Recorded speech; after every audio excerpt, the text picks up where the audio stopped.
Good morning dear students. हम class 10th maths में AP arithmetic progression पढ़ रहे हैं, जिसका ये लेक्चर नंबर है 21। लेक्चर 21 में हम एक्सरसाइज 5.3 का क्वेश्चन नंबर 3 का जो पार्ट 7, 8, 9 और 10 है उसको सॉल्व करेंगे। इससे पहले हम क्वेश्चन नंबर 3 के बाकी के पार्ट सॉल्व कर चुके हैं। लेक्चर नंबर 19 में हमने first and second part solve किया है और 20 में थर्ड, फोर्थ, फिफ्थ और सिक्स पार्ट सॉल्व किया है। और लेक्चर नंबर 21 में अब हम बाकी के पार्ट को सॉल्व करके और इस क्वेश्चन नंबर 3 को पूरा करेंगे।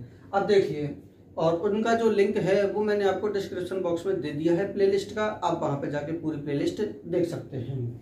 अब देखिए क्वेश्चन नंबर 3 क्या था कि इन एन एपी, एक एपी में given a = 8, an = 62, sn = 210, find n and d। यानी कि आपको एक एपी में a बराबर 8, an बराबर 62 और sn बराबर 210 दिया है। n और d की वैल्यू आपको फाइंड आउट करनी है। तो देखिए हम इसका सॉल्यूशन करते हैं। सॉल्यूशन में हमें गिवन है a = 8, an = 62 और sn = 210। आपको फाइंड करना है n एंड d को। तो सबसे पहले तो हमें माइंड में ये रखना है कि n और d तो हमें निकालने हैं, और दिया क्या है हमें, a की वैल्यू, an की वैल्यू और sn की वैल्यू। अब फॉर्मूला जो लग सकता है वो an पे लग सकता है और sn पे लग सकता है। तो आप an पर और sn पे दोनों पे फॉर्मूला लगा के देखो, और जब आप दोनों को करके देखोगे तो आपको खुद ब खुद आइडिया लग जाएगा कि हमें सबसे पहले स्टार्ट किससे करना चाहिए। तो यहाँ पर आपको स्टार्ट करना होगा sn से, तब आपके लिए इजी होगा। तो हम सबसे पहले sn से स्टार्ट करते हैं। sn = कितना दिया हुआ है हमारे लिए, 210। आप an से भी स्टार्ट कर सकते हो, लेकिन आगे जाके क्वेश्चन रुक जाएगा, फिर आपको वापस sn से स्टार्ट करना होगा, तब आपको वापस वैल्यू रखनी पड़ेगी। मैं आगे और बता दूंगा। हम sn से स्टार्ट करते हैं। अब यहाँ से ध्यान से समझिए, आप sn का फॉर्मूला क्या है आपको पता है कि n/2 × 2a + n - 1 × d होता है। और यहाँ पर हमें a और an दे रखा है, तो हम a + an वाला फॉर्मूला लगाएंगे। कौन सा लगाएंगे, a और an दे रखा है, इसलिए हम a + an वाला फॉर्मूला लगाते हैं, वो इजी होगा, = 210। इम्प्लाइज दैट n हमें पता नहीं है कि कितना होगा, तो हम n/2 एज इट इज चलने देंगे। a की वैल्यू हमें पता है कितनी है, 8 है, प्लस an की वैल्यू कितनी है हमारे पास, 62 है, कितना हो जाएगा, 210 हो जाएगा। अब देखिएगा यहाँ से n/2 ये इंटू में चला जाएगा पूरा, और 62 और 8 कितने हो जाएंगे, 70 हो जाएंगे। 70 बराबर कितना हो जाएगा, 210। यहाँ से हम देखेंगे ये कितने टाइम्स कैंसिल हो जाएगा, 35 टाइम्स। तो n या ये कितना हो जाएगा, 35n। एक लाइन और लिख लो आप, 35n = कितना हो जाएगा, 210। और यहाँ से हम देखेंगे कि n की वैल्यू आ जाएगी 210/35, और इसको 35 से काटोगे आप तो 35 या 105, और 105 दूनी कितना हो जाएगा, 210, तो 3 दूनी 6, तो कितने टाइम्स कैंसिल हो जाएगा, ये 6 टाइम्स कैंसिल हो जाएगा। 35 × 6 = 210, तो n की वैल्यू कितनी आ जाएगी, 6 आ जाएगी। अब ये जो n की वैल्यू 6 आ गई, अब हमारा एक तरफ तो ये हमने निकाल लिया। अब हम जो अगला किस पे लग सकता है, हमारा फॉर्मूला an पे लग सकता है, तो हम an पर फॉर्मूला लगाएंगे। अब देखो नाउ an = कितना है, 62, क्योंकि हमारे पास n तो आ गया। अब हमें क्या फाइंड आउट करना है, d फाइंड आउट करना है। तो an का फॉर्मूला क्या होगा, a + n - 1 × d आ जाएगा, = 62। आप जब स्टार्टिंग यहाँ से करते तो यहाँ पर आपके लिए n और d दोनों ही अननोन रह जाते, फिर आपको वापस से n की वैल्यू यहीं से ही निकालनी पड़ती थी। तो आप किधर से भी स्टार्ट कर लो, आगे जाके हमको खुद ब खुद समझ में आ जाता है कि अब हमें किधर बढ़ना है। तो क्वेश्चन को आप स्टार्ट करो, फिर आगे समझ में आ जाएगा आपको। अब देखिए a की वैल्यू कितनी है हमारे पास, a की वैल्यू है हमारे पास 8, तो 8 लिख देंगे हम, प्लस n की वैल्यू हमने इससे निकाली है, इसलिए हमें ये वाला sn पहले लेके चलना पड़ा। n की वैल्यू कितनी आ गई, 6 - 1 × d। d हमें फाइंड आउट करना है, d हमें नहीं दिया हुआ है, तो केवल d रह जाएगा यहाँ पर, = 62। और अब हम इसे d के लिए सॉल्व कर लेंगे। तो ये कितना जाएगा, 8 + 5d = कितना जाएगा, 62, और ये 5d तो इधर ही रह जाएगा, और ये कितना है, 62 माइनस क्या हो जाएगा, 8 हो जाएगा। यहाँ से क्या आ जाएगा, ये 5d एज इट इज आ जाएगा आपका, और 62 में से 8 जाएंगे तो कितने बचेंगे, 54 बच जाएंगे। कितने बच जाएंगे, 54। और यहाँ से d की वैल्यू कितनी आ जाएगी, 54/5 लिख दोगे आप। तो इस तरीके से हमारा d आ जाएगा। लास्ट में आप लोग लिख ही दोगे, देयरफॉर, इसलिए n = 6 एंड d = 54/4 यानी 54/5। तो आप हिंदी में भी लिख दोगे, इसलिए n बराबर 6 होगा और d बराबर कितना होगा, 54/5 होगा। अब देखिए 8 पार्ट, इसमें है given an = 4, d = 2, sn = -14, find n and a। A n की वैल्यू आपके लिए 4 दी हुई है, डी की वैल्यू 2 दी हुई है और एस एन की वैल्यू माइनस का 14 दिया है। आपको एन और ए ज्ञात करके बताना है। सॉल्यूशन में देखिए, सॉल्यूशन में हम a n is equal to 4 और s n is equal to -14, इन दोनों में से किसी से भी स्टार्ट कर सकते हैं। सबसे पहले हम ए एन से स्टार्ट करके देखते हैं और हमारे पास क्या रिजल्ट आता है। तो देखिए, since a n is equal to कितना है हमारे पास 4 है और ए एन का फॉर्मूला क्या लगेगा, A plus N minus 1 into D, क्या लग जाएगा A plus N minus 1 into D हो जाएगा, इज इक्वल टू कितना हो जाएगा 4 हो जाएगा। और हम यहाँ पर चेक करते हैं कि ए प्लस एन हमारे पास है नहीं, यहाँ पे बताया नहीं गया है, तो एन माइनस 1 इंटू डी हमें बताया गया है और वो कितना है 2 है, तो हम डी की जगह क्या लेते हैं 2 इज इक्वल टू कितना आ जाएगा 4 आ जाएगा। और इसको और सिंप्लीफाई करते हैं तो a प्लस 2 को n से मल्टीप्लाई कर दोगे तो 2n हो जाएगा और -2 को 1 से मल्टीप्लाई कर दोगे तो 2 हो जाएगा, इक्वल का सिंबल है और 4 आ जाएगा। अब हम देखो क्या करते हैं कि a इज इक्वल टू हम a की वैल्यू निकाल लेते हैं और सबको एक तरफ ले जाते हैं। तो ये कितना है हमारे पास 4 है, ये 2 इधर आएगा तो किसका हो जाएगा प्लस का 2 हो जाएगा, ये 2n प्लस का इधर आएगा तो किसका हो जाएगा माइनस का 2n होगा। यार मैंने क्या किया, 4 तो इधर ही रखा इक्वल के इधर ही, ये जो 2n माइनस 2 है इनको मैं इधर ले आया, तो ये 2 माइनस का था तो प्लस का हो गया, 2n प्लस का था तो माइनस का हो गया। और हम इसको सॉल्व करते हैं तो a is equal to 4 and 2 कितना हो जाएगा 6 प्लस 6 माइनस 2n कितना हो जाएगा 6 माइनस 2n, इसको हम दे देते हैं इक्वेशन नंबर 1। अब हम यहाँ से आगे नहीं बढ़ सकते क्योंकि हमारे पास a भी नहीं है और n भी नहीं है, इसलिए हमने इसको इक्वेशन 1 देके यहाँ पे छोड़ दिया। अब हम इससे कुछ रिजल्ट पर पहुंचेंगे। देखो इसको भी स्टार्ट करते हैं, इसको आगे बढ़ाते हैं। नाउ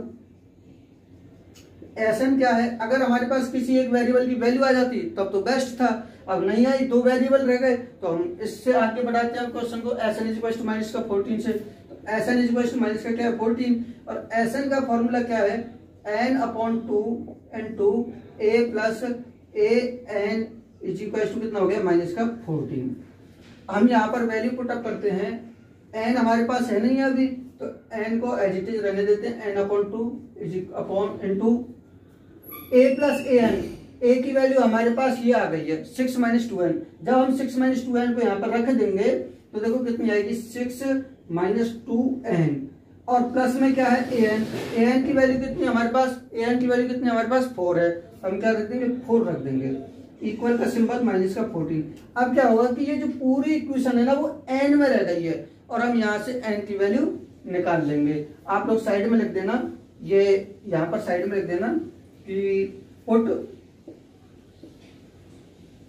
इस वाले में लिख देना यहाँ पे put the value of A from equation first, यानी कि समीकरण 1 से a का मान रखने पर, a का मान रखने पर हमने क्या किया, यहाँ पर समीकरण जो 1 थी उससे हमने a का मान रख लिया 6 माइनस 2n और यहाँ पर अब ये पूरी इक्वेशन n में आ गई। अब हम इसको अब n में सॉल्व कर लेंगे। आगे बढ़ाते हैं हम क्वेश्चन को। देखिए ये n है एज इट इज आ जाएगा, अपॉन में 2 है अपॉन 2 आ जाएगा, ये 6 है और ये 4 है, कितना हो जाएगा 6 और 4 10 हो जाएगा और ये माइनस का 2n भी एज इट इज आ जाएगा, माइनस का 2n मल्टीप्लाई, ये कंप्लीट हो गया, 6 प्लस 4 10 हो गया और n/2 यहाँ पे है, ये कितना है माइनस का 14, कितना है माइनस का 14 है। अब हम क्या करते हैं कि इस 2 को मैं इधर ले जाके मल्टीप्लाई करा देता हूँ, तो n तो इधर ही रहेगा, 10 minus 2n is equal to ये माइनस का 14 मल्टीप्लाई बाय कितना हो जाएगा 2 हो जाएगा। तो ये भी बात समझ में आ गई होगी कि ये जो डिवाइड में था मैं इधर ले जाके मल्टीप्लाई करा दिया। अब n को अंदर मल्टीप्लाई करा दो आप, 10n माइनस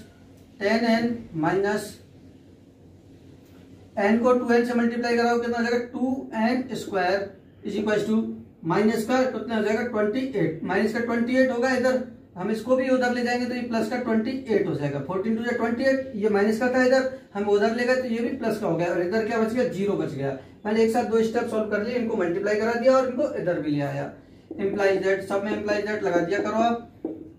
देखिए हम 2n स्क्वायर को सबसे पहले लिख देते हैं माइनस का 2n स्क्वायर और ये प्लस का 10n है और ये प्लस का कितना है 28 है, कितना है 28 है इज इक्वल टू 0। अब ये इसको हम कितने से डिवाइड कर दें, माइनस के 2 से डिवाइड कर देते हैं, माइनस के 2 से डिवाइड करेंगे तो क्या होगा, देखो डिवाइड बाई -2, क्या लिखेंगे हम, डिवाइड बाई -2 से क्यों किया, क्योंकि एक तो ये माइनस से डिवाइड होगा तो सबके सिंबल बदल जाएंगे, और 2 से और डिवाइड कर देंगे तो ये सिंपलेस्ट फॉर्म में आ जाएगा। तो हम देखते हैं कि जब -2 से डिवाइड करेंगे तो -2 से -2 कैंसिल हो जाएगा, तो एक क्या बचेगा, n² बचेगा, और ये प्लस वाला है तो माइनस हो जाएगा क्योंकि माइनस से डिवाइड कर रहे हैं, और 2 से कितने टाइम्स डिवाइड हो जाएगा, 5 टाइम्स, तो कितना आ जाएगा 5n, और 2 से कितने टाइम्स डिवाइड हो जाएगा, 14 टाइम्स, और माइनस का तो आएगा ही क्योंकि ये माइनस से डिवाइड कर रहे हैं हम, तो माइनस इस इक्वेशन कितना होगा 0। तो हमारे पास एक इक्वेशन बनी n² - 5n - 14 = 0। हम इस इक्वेशन को अब सॉल्व करेंगे और यहाँ से हमारी n की वैल्यू आ जाएगी। d की वैल्यू और n की वैल्यू पूछी, n की वैल्यू और a की वैल्यू पूछी हमसे। देखिए n² - 5n - 14 = 0 को मैंने यहाँ पे लिख दिया है, और अब हम इधर की साइड में सॉल्व करते हैं आगे क्वेश्चन को। देखिए n² तो एज इट इज आ जाएगा। अब देखो हमको इन दोनों का जो फर्स्ट और लास्ट है उसका मल्टीप्लीकेशन कितना आ रहा है, 14n², और इसके अब हमें स्प्लिट करने होंगे। स्प्लिट क्या क्या होंगे आप मुझे बताओ, जल्दी से सोचो, स्प्लिट क्या होंगे। पहला वाला तो क्या आएगा, माइनस का आएगा, और दूसरा वाला किसका आएगा, प्लस का आएगा। तभी तो माइनस को प्लस से मल्टीप्लाई करेंगे तभी तो दोनों का सिंबल माइनस वाला रहेगा। और फिर हम ये देखते हैं कि ये कितना है, ये 5 है, और हमें कितना लाना है यहाँ पर, मल्टीप्लाई में 14, तो हम क्या लिखेंगे 7 और 2, तो 7n प्लस का 2n माइनस का 14 = 0। कैसे पता लगा, 7 को 2 से मल्टीप्लाई किया तो 14 आ गया वापस से, और 7 में से 2 गए तो वापस से माइनस के 5 आ गए। तो ऐसे सोचते हैं हम, इम्प्लाई दैट यहाँ से दोनों में से कॉमन क्या है, n है हमारा, तो n - 7 बच जाएगा, और यहाँ से कॉमन क्या है, प्लस का 2 कॉमन है तो n - 7 बच जाएगा, इक्वल का सिंबल है 0 आ जाएगा। आगे जो भी बात समझ में, n - 7 यहाँ से कॉमन है वापस से, तो n - 7 को हम कॉमन ले लेते हैं, तो n + 2 बच जाएगा। क्या बच जाएगा, n + 2 = 0। यहाँ से या तो n की वैल्यू क्या होगी, n की वैल्यू क्या होगी, 7 होगी, या आप एक स्टेप और लिख दो, n - 7 = 0, और क्या हो सकती है, n + 2 = 0। n - 7 = 0 होगा, या n + 2 = 0 होगा। यहाँ से n की वैल्यू या तो 7 होगी, या फिर हमारे पास दूसरी क्या जाएगी, n की वैल्यू -2, बट n नेगेटिव नहीं हो सकता, but n can not be negative, क्योंकि n क्या है, नंबर ऑफ टर्म्स है, पद की संख्या है जो कि माइनस में नहीं हो सकती, but n can not be negative.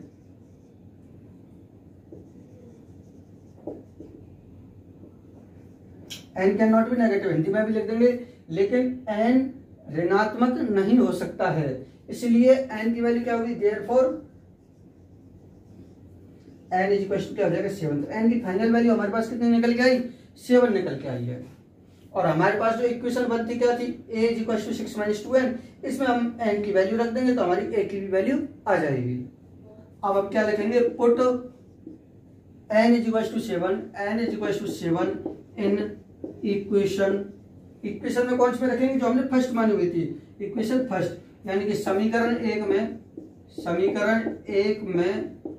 n = 7 रखने पर, समीकरण एक में n = 7 रखने पर, और समीकरण एक क्या है हमारे पास, a = 6 - 2n, और यहाँ से 6 - 2, n की वैल्यू कितनी हमारे पास 7, तो 2 × 7 = 6 - 7 2 से कितना आ जाएगा 14, यहाँ से सब्ट्रैक्ट करोगे तो माइनस का 8 बचेगा। तो आप लोग फाइनली आंसर लिख लोगे, देयरफॉर n = 7 एंड a = -8, और हमारे पास n और a ही पूछा था, तो n की वैल्यू 7 आ गई और a की वैल्यू यहाँ से -8 आ गई। तो इस तरीके से ये सॉल्व होगा। अब देखिए next part, a = 3, n = 8, s = 192, find d।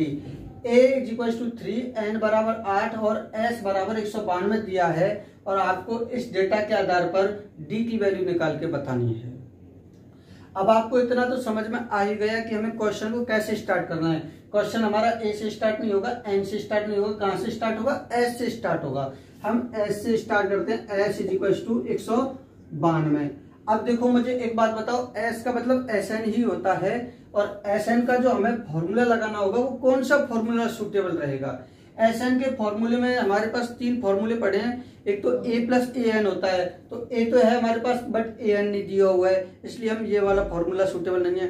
एक होता है a + l वाला, n/2 × a + l, और a + l के लिए l होना चाहिए, तो l भी नहीं है। तो हमारा फिर कौन सा फॉर्मूला सूटेबल रहेगा यहाँ पर, n/2 × 2a + n-1 into D, क्योंकि इसके अनुरूप हमें डेटा दिया हुआ है, ए भी है हमारे पास, एन भी है, तो हम डी आसानी से निकाल लेंगे क्योंकि हमें डी पूछा है।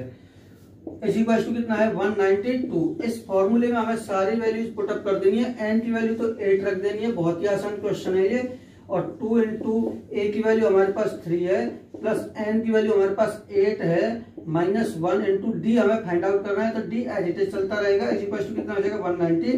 तो अब तो आपको सबको बहुत ही अच्छे ढंग से समझ में आ रहा है। 8 को 2 से डिवाइड करो कितना हो जाएगा 4 हो जाएगा, और 3 को 2 से मल्टीप्लाई करो कितना हो जाएगा 6 हो जाएगा, प्लस 7d, 8 - 1 कितना हो जाएगा 7d हो जाएगा। इसी क्वेश्चन कितना हो गया 192 हो गया। अब हम देखो क्या करेंगे कि इस 4 को या तो डिवाइड में ले जाओ या फिर यहीं पे मल्टीप्लाई करा दो, जो भी आपको सूटेबल हो उससे कर लो। तो बहुत ईजी है, कैसे भी कर लो इसको। तो हम डिवाइड में ही ले जाते हैं इसको, तो इधर बचेगा 6 + 7d = 192 अपॉन कितना हो जाएगा, ये 4 इधर चला जाएगा डिवाइड में, हम डिवाइड कर देंगे तो 6 + 7d = 4 से कैंसिल कर दो इसको, 4 4 जा 16, कितना बचेंगे 3 2 32, तो 4 8 जा 32, तो 48 आ जाएगा। आगे हम d की वैल्यू निकालना चाहते हैं तो 7d को इधर ही रहने दो, और 48 माइनस कर दो 6 को, इधर से 6 को इधर ले आओ, माइनस हो जाएगा। तो यहाँ से हमारे पास 7d = क्या बचेगा 48 में से 6 जाएंगे तो कितना बचेगा 42। और अगला स्टेप तो आप लोग खुद ही लिख लोगे अब तो, कि d कितना हो जाएगा 42 अपॉन ये 7 जो मल्टीप्लाई में है वो डिवाइड में चला जाएगा 7, तो यहाँ से d की वैल्यू कितनी आ जाएगी हमारे पास 6 आ जाएगी।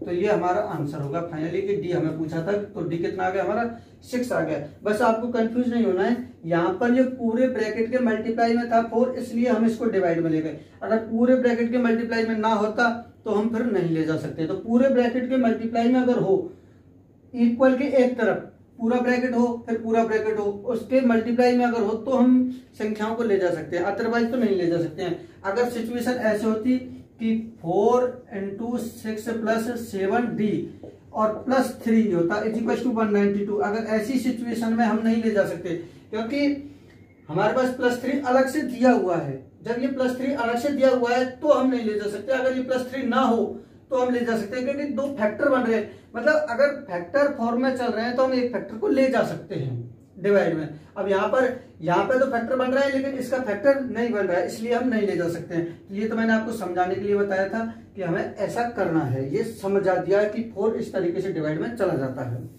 अब देखिए क्वेश्चन नंबर 3 का आखिरी 10th part. Given l = 28, s = 144 and there are total 9 terms find A, यानी कि l 28 दे रखा है, s 144 दे रखा है और n 9 दे रखा है। आपको a की वैल्यू निकालनी है। l = 28, s = 144 और कुल 9 पद है। टोटल नंबर ऑफ टर्म्स कितने हैं 9 है, कुल 9 पद हैं। a की वैल्यू निकालनी है आपको। तो अब तो आपको बहुत ही आसानी से समझ में आ गया होगा कि हमें कहां से क्वेश्चन को आगे बढ़ाना है, s से आगे बढ़ाना है। s = 144 और अब आपको ये भी पता होगा कि आपको कौन सा फॉर्मूला पुटअप करना होगा। l दे रखा है तो हम a + l वाला फॉर्मूला लगाएंगे, तो n/2 × a + l कितना हो जाएगा 144 हो जाएगा। और n की वैल्यू कितनी है हमारे पास, n की वैल्यू है हमारे पास 9/2 × a तो हमें फाइंड आउट करना है, तो हम a को तो रखेंगे ही, प्लस l हमें कितना दिया हुआ है 28, तो कितना हो जाएगा 28 कितना हो जाएगा 144।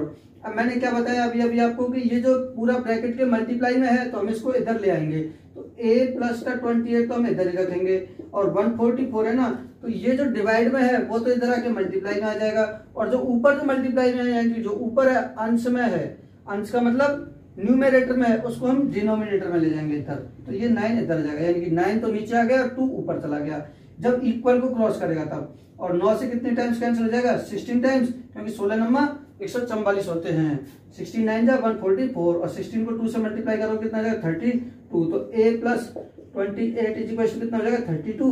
और यहाँ से आप a की वैल्यू अब आप खुद ही निकाल लो, a की वैल्यू कितनी हो जाएगी 32 - 28 और a की वैल्यू कितनी आ जाएगी 4 आ जाएगी। तो आपका आंसर क्या होगा 4 होगा। तो इस तरीके से ये बहुत ही आसान क्वेश्चंस थे, आपने सभी क्वेश्चंस को समझा। अब देखिए हम अगला जो क्वेश्चन है क्वेश्चन नंबर 4 5 6 7 वो अगला लेक्चर आएगा, उसमें करेंगे हम 22 में। धन्यवाद।